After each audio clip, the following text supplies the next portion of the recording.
പാലാ നഗരസഭയുടെ 2026-27 ബജറ്റ് ബുധനാഴ്ച നടക്കുന്ന കൗൺസിൽ യോഗത്തിൽ വൈസ് ചെയർപേഴ്സൺ മായ രാഹുൽ അവതരിപ്പിക്കും. ബജറ്റ് അവതരണത്തിന് മുന്നോടിയായി നഗരസഭാധ്യക്ഷ ദിയ ബിനുവും വൈസ് ചെയർപേഴ്സൺ മായ രാഹുലും ഭരണകക്ഷി അംഗങ്ങളും പാലായിലെ വിവിധ മേഖലകൾ ഉൾപ്പെട്ടവരുമായി ചൊവ്വാഴ്ച ചർച്ച നടത്തി.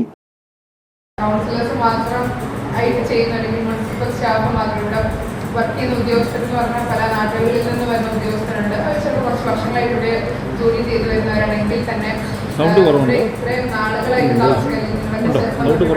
താമസിക്കുന്നവരായിരിക്കാം, അല്ലെങ്കിൽ ഇവിടെ ജോലി ചെയ്യുന്ന അല്ലെങ്കിൽ പ്രത്യേകിച്ച് ബിസിനസ്സോ അല്ലെങ്കിൽ ഓട്ടോ ഓടിക്കുന്നവരോ അല്ലെങ്കിൽ സംരംഭകരായിട്ട് പ്രത്യേകിച്ച് അവർക്ക് ഏറ്റവും നന്നായിട്ട് പാലായിലെ പ്രശ്നങ്ങൾ മനസ്സിലാക്കാൻ പറ്റുമെന്ന് ഞാൻ വിശ്വസിക്കുന്നു.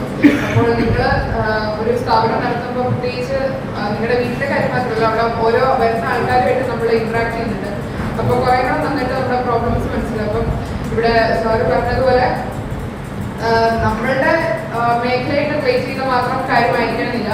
ഒരു പാലായിൽ താമസിക്കുന്ന ഒരാളെന്ന നിലയിൽ നമ്മൾ കാണുന്ന പല പല പ്രശ്നങ്ങളുണ്ടായിരിക്കാം, അല്ലെങ്കിൽ നമ്മൾക്ക് ഒരു ആവശ്യം വരേണ്ടതായിട്ടുള്ള കാര്യങ്ങളുണ്ടായിരിക്കാം. അപ്പോൾ നിങ്ങൾ അതെല്ലാം ഇവിടെ തുറന്നു പറയുകയാണെങ്കിൽ നമ്മൾക്ക് നല്ലൊരു ബജറ്റ്, ഇൻക്ലൂസീവ് ആയിട്ടുള്ള ഒരു റെപ്രസെന്റേഷൻ, അത് ജനങ്ങളിലേക്കൂടെ ഒരു റെപ്രസെന്റേഷൻ ഉള്ള ഒരു ബഡ്ജറ്റ്, അത് ഒരു സമ്പൂർണ്ണ ബഡ്ജറ്റായി മാറുന്നത് ഒത്തിരി ഹെൽപ്ഫുൾ ആയിരിക്കും. വ്യാപാരികൾ, ഓട്ടോ ടാക്സി, ഹെവി വെഹിക്കിൾ തൊഴിലാളികൾ, റെസിഡൻസ് അസോസിയേഷൻ അംഗങ്ങൾ, വിവിധ രാഷ്ട്രീയ കക്ഷി അംഗങ്ങൾ എന്നിവരുമായാണ് ചർച്ച നടത്തിയത്. നഗരസഭ ഓഫീസ് കോൺഫറൻസ് ഹാളിൽ നടന്ന യോഗത്തിൽ മാണി സി കാപ്പൻ MLA പങ്കെടുത്തു. ബജറ്റ് അവതരണത്തിന് മുന്നോടിയായി വിവിധ സംഘടനകളുടെയും പൊതുജനങ്ങളുടെയും അഭിപ്രായങ്ങൾ ആരാഞ്ഞു.